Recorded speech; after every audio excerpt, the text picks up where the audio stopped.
Guys இன்றைக்கி நம்ம இந்த வீடியோவில் ரியல்மி X7 மேக்ஸோட ஃபுல் ரிவ்யூவை தான் பார்க்க போகிறோம்.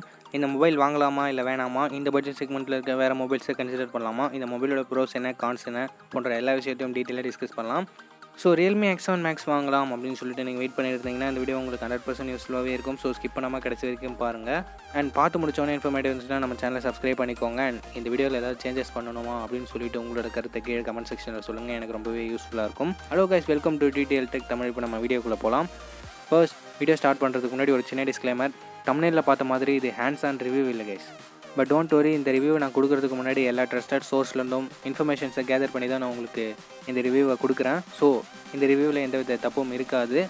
சப்போஸ் உங்களுக்கு ஹேண்ட்ஸ் ஆன் ரிவ்யூ தான் முக்கியம்னா நீங்கள் மற்ற சேனல்ஸை செக் பண்ணி பாருங்கள். சாரி கைஸ், பட் இந்த வீடியோ கண்டிப்பாக உங்களுக்கு யூஸ்ஃபுல்லாக இருக்கும். அதுக்காக தான் நான் இதை மேக் பண்ணுறேன். ஓகே, இப்போ நம்ம வீடியோவை ஸ்டார்ட் பண்ணலாம். அன்பாக்சிங்லேருந்து ஆரம்பிச்சிடலாம். அன்பாக்சிங் எக்ஸ்பீரியன்ஸ் பொறுத்த வரைக்கும் நமக்கு மொபைல் கொடுத்துருக்காங்க, டைப் சி கேபிள் கொடுத்துருக்காங்க, கிளியர் டிபியூ கேஸ் கொடுத்துருக்காங்க, 65 வாட் ஃபாஸ்ட் சார்ஜர் பாக்ஸில் இன்க்ளூட் பண்ணுறாங்க. அண்ட் சம் ரீடிங் மெட்டீரியல்ஸும் இருக்குது. அவ்வளோதான் அன்பாக்சிங் எக்ஸ்பீரியன்ஸ் பொறுத்த வரைக்கும். இப்போ நம்ம டிசைன் அண்ட் பில்ட் குவாலிட்டியை பார்க்கலாம். டேர் டு லீப்பை கொஞ்சம் சின்னதாக கொடுத்துருக்காங்க. இதுவே ஒரு மிகப்பெரிய விஷயம் அப்படின்னு சொல்லலாம். ஏன்னா நம்ம ரியல்மி 8லாம் பார்த்துருக்கோம், ரொம்ப பெருசாகவே எழுதியிருப்பாங்க அவங்களோட பிராண்டை ப்ரொமோட் பண்ணுற வகையில். பட் இந்த மொபைலில் நமக்கு கொஞ்சம் கம்மியாகவே கொடுத்துருக்காங்க. இது ஒரு பாசிட்டிவாக தான் இருக்குது. என்ன பண்ணுறது. அண்ட் பேக் மிடில்ஸ் எல்லாமே நமக்கு பிளாஸ்டிக் தான் கொடுத்துருக்காங்க, பட் சாலிடாகவே இருக்குது. ஃப்ரண்ட்டில் நமக்கு ட்ராகன் ட்ரையல் ப்ரொடக்ஷன் கொடுத்துருக்காங்க. அண்ட் இந்த ஃபோனோட வெயிட் பொறுத்த வரைக்கும் 179 கிராம்ஸ் இருக்குது. ரொம்பவே ஸ்லிம்மான பெசல்ஸோட இந்த மொபைல் இருக்குது. கைஸ், இந்த மொபைலோட ஸ்பெசிஃபிகேஷன்ஸை நம்ம ஷார்ட்டாகவே பார்த்துடலாம். ஃப்ரண்ட்டில் ட்ராகன் ட்ரையல் ப்ரொடக்ஷன் கொடுத்துருக்காங்க. பேக் பிளாஸ்டிக் பேக் தான் கொடுத்துருக்காங்க. திக்னஸ் 8.4 மில்லிமீட்டர், வெயிட் 179 கிராம்ஸ் இருக்குது. டிஸ்பிளே பார்க்கும்போது 6.43 இன்ச்சஸ் AMOLED டிஸ்பிளே கொடுத்துருக்காங்க. 120 Hz ரெஃப்ரெஷ் ரேட் இருக்குது. 64 mega pixel triple camera setup தந்திருக்காங்க. 16 மெகா பிக்சல் செல்ஃபி கேமரா கொடுத்துருக்காங்க. டைமென்சிட்டி 1200 ப்ராசஸர் கொடுத்துருக்காங்க. GPU Mali G77 கொடுத்துருக்காங்க. பேட்டரி 4000 mAh இருக்குது. 50 வாட் வரைக்கும் சப்போர்ட் இருக்குது. அவ்வளோதான் கைஸ், ஸ்பெசிஃபிகேஷன்ஸ் முடிஞ்சிச்சு. ரொம்பவே ஷார்ட்டாக முடிச்சிருப்பேன் அப்படின்னு நினைக்கிறேன். இப்போ நம்ம வீடியோவை கண்டினியூ பண்ணலாம். Okay guys, design build and quick ஸ்பெசிஃபிகேஷன்ஸை பார்த்துட்டு இப்போ நம்ம டிஸ்பிளே பற்றி பார்க்கலாம். டிஸ்பிளேன்னு வரும்போது இங்கே 6.43 inches Full HD + AMOLED display கொடுத்துருக்காங்க. அண்ட் ரெஃப்ரெஷ் ரேட்டிங் 120 Hz கொடுத்துருக்காங்க. பிரைட்னஸ் அண்ட் கான்ட்ராஸ்ட் லெவல் பொறுத்த வரைக்கும் ரொம்பவே சூப்பராக இருக்குது அப்படின்னு சொல்ல நம்ம எந்த வித குறையும் சொல்கிற மாதிரி இல்லை. 640 nits பிரைட்னஸும் இருக்கிறதால நமக்கு அவுட்டோரில் கூட நமக்கு நல்ல விசிபிலிட்டி கிடைக்கும். அண்ட் 360 Hz டச் சாம்பிளிங் ரேட்டும் கொடுத்துருக்கிறதால நமக்கு கேமிங் ரொம்பவே சூப்பராக இருக்கும் அப்படின்னு நம்பலாம். அண்டு நமக்கு ஆட்டோ ரெஃப்ரெஷ் ரேட் அப்படின்னு பார்க்கும்போது 60 Hzக்கும் 120 Hzக்கும் தான் அதுவே லாக் ஆகிக்கும். 90 Hz லாக் ஆகிற மாதிரி கொடுத்துருந்தா இங்கே நல்லாவே இருந்திருக்கும், பட் அவங்க கொடுக்கல. மொத்தத்தில் டிஸ்பிளே பொறுத்த வரைக்கும் ஒரு நல்ல டிஸ்பிளே அப்படின்னே சொல்லலாம். நெக்ஸ்ட் நம்ம பேட்டரி பற்றி பார்க்கலாம். பேட்டரி லைஃப் பொறுத்த வரைக்கும் இங்கே 6 நானோமீட்டர் ப்ராசஸரை ரியல்மி யூஸ் பண்ணியிருக்கிறதால பவர் கன்சம்ஷன் ரொம்பவே கம்மியாக தான் இருக்குது. அண்ட் பேட்டரி லைஃபும் அதனால் ரொம்பவே சூப்பராக இருக்குது அப்படின்னு சொல்லலாம். சார்ஜிங் ஸ்பீட் பொறுத்த வரைக்கும் 50 வாட் வரைக்கும் சப்போர்ட் இருக்குது. பட் பாக்ஸில் 65 வாட் ஃபாஸ்ட் சார்ஜரே கொடுத்துருக்காங்க. பட் சார்ஜிங் ஸ்பீட் 50 வாட் மட்டும் தான். 0 to 50 16 நிமிஷத்தில் அச்சீவ் பண்ண முடியும் அப்படின்னு சொல்லிட்டு பிராண்ட் கிளைம் பண்ணுறாங்க. பட் ஆக்சுவலாக டைம் எடுத்துக்கிட்டது அப்படின்னு பார்க்கும்போது 23 நிமிஷம் எடுத்துக்கிச்சு. 0 to 100 60 மினிட்ஸ்க்குள்ளவே நம்மளால் டாப் அப் பண்ணிக்க முடியும். ஸோ பேட்டரி சார்ஜிங் பொறுத்த வரைக்கும் ரொம்பவே எக்ஸ்ட்ரானரியாக இருக்குது அப்படின்னு சொல்லலாம். அண்ட் பேட்டரி லைஃபுமே 6 நானோமீட்டர் கொடுத்துருக்கிறதால ரொம்பவே நல்லா இருக்குது அப்படின்னு சொல்லலாம். அஃப்கோர்ஸ் 120 Hz வச்சு யூஸ் பண்ணும்போது நமக்கு பேட்டரி கம்மியாக சான்சஸ் இருக்குது. பட் 60 Hzல வச்சு யூஸ் பண்ணும்போது நமக்கு பேட்டரி பேக்கப் நல்லாவே தான் இருக்கும். ஓகே, இப்போ நம்ம எக்ஸ்ட்ரா ஃபீச்சர்ஸ் பற்றி பார்க்கலாம். எக்ஸ்ட்ரா ஃபீச்சர்ஸ் பற்றி பார்க்கும்போது ஹைப்ரிட் ஸ்டீரியோ ஸ்பீக்கர்ஸ் கொடுத்துருக்காங்க. அதாவது டெடிக்கேட்டடாக ஒரு செகண்டரி ஸ்பீக்கர் கொடுக்காம அந்த இயர்பீஸே ஸ்டீரியோ ஸ்பீக்கர்ஸ் தான் இங்கே செட் பண்ணியிருக்காங்க. அண்ட் 3.5 mm ஆடியோ ஜாக்கும் இங்கே கொடுத்துருக்காங்க. மற்றபடி எக்ஸ்ட்ரா ஃபீச்சர்ஸ்னு சொல்லிக்கிறதுக்கு எதுவும் இல்லை.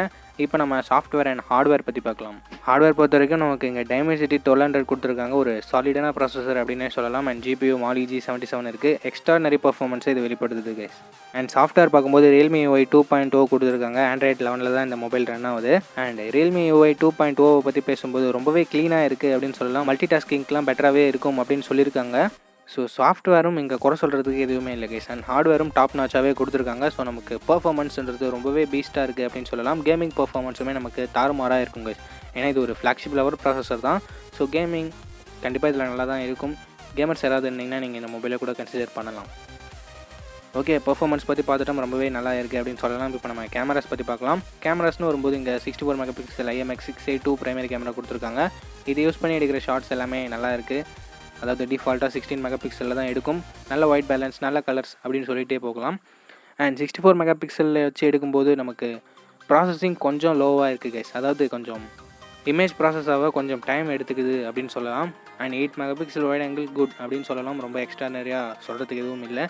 And 2 mega pixel macro sensor உங்களுக்கே தெரியும். 16 மெகா பிக்சல் செல்ஃபி கேமரா நல்லா பெர்ஃபார்ம் பண்ணுச்சு அப்படின்னு சொல்லலாம். எக்ஸ்ட்ரா நிறையா இருக்குது அப்படின்னு சொல்ல முடியாது. லோ லைட் பொறுத்த வரைக்கும் பிரைமரி கேமரா நல்லா பண்ணுது. அல்ட்ரா வைட் ஆங்கிள் கொஞ்சம் ஸ்ட்ரகிள்ஸ் இருக்க தான் செய்யுது. அண்ட் வீடியோ ரெக்கார்டிங் பொறுத்த வரைக்கும் நம்மளால் ரியர் சைடில் இருக்க பிரைமரி கேமரா யூஸ் பண்ணி 4K 30 fps ஷூட் பண்ணிக்க முடியும். அப்படி 4K 30 fps ஷூட் பண்ணுற வீடியோஸ் அப்படின்னு பார்க்கும்போது ரொம்பவே சேச்சுரேட்டடாக இருக்குது. வைட் ஆங்கிள் ரொம்பவே இம்ப்ரெசிவாக இல்லை அப்படின்னு சொல்லலாம். ஓகே கைஸ், எல்லா டிபார்ட்மெண்ட்டையும் நம்ம கவர் பண்ணியிருப்போம். அண்ட் இதனோட ஆல்டர்னேட்டிவ்ஸ் என்னென்ன இருக்குது அப்படின்னு பார்க்கலாம். இதனோட ஆல்டர்னேட்டிவ்னு பார்க்கும்போது நமக்கு Mi 11X இருக்குது அண்டு iQOO 7 இருக்குது. இந்த 2 மொபைல் கூடயும் நமக்கு கம்பேரிசன் நம்ம சேனல்லே இருக்குது. வேணும்னா செக் பண்ணி பாருங்கள், கண்டிப்பாக யூஸ்ஃபுல்லாகவே இருக்கும் அப்படின்னு சொல்லலாம். இப்போ நம்ம ப்ரோஸ் அண்ட் கான்ஸ் பற்றி பார்க்கலாம். ப்ரோஸ்னு வரும்போது நல்ல டிஸ்பிளே கொடுத்துருக்காங்க. ஃபிங்கர் பிரிண்ட் சென்சார் ஃபாஸ்ட்டாக ஒர்க் ஆச்சு அப்படின்னு சொல்லலாம். அண்ட் பேட்டரி லைஃப் நல்லா இருக்குது. சார்ஜிங் எக்ஸ்ட்ரானரியாக இருக்குது. அண்ட் யூஐயுமே நமக்கு நல்லா கொடுத்துருக்காங்க. 3.5 mm ஆடியேஜாக கொடுத்துருக்காங்க. அண்ட் கான்ஸ்னு பார்க்கும்போது இங்கே IP ரேட்டிங் இல்லை. ஒரு சில கேம் 60 fps லாக் ஆகிடுது. அதுவும் ஒரு சின்ன நெகட்டிவ் தான் இருக்குது. மற்றபடி கான்ஸ்னு சொல்கிறதுக்கு பெருசாக எதுவும் இல்லை கைஸ். இந்த மொபைலோட 8GB 128GB வேரியன்ட் நமக்கு 27,000 ப்ரைஸ் பண்ணியிருக்காங்க. 27,000 ஒரு ஒர்த்தான மொபைல் அப்படின்னு நம்ம தாராளமாக சொல்லிடலாம்.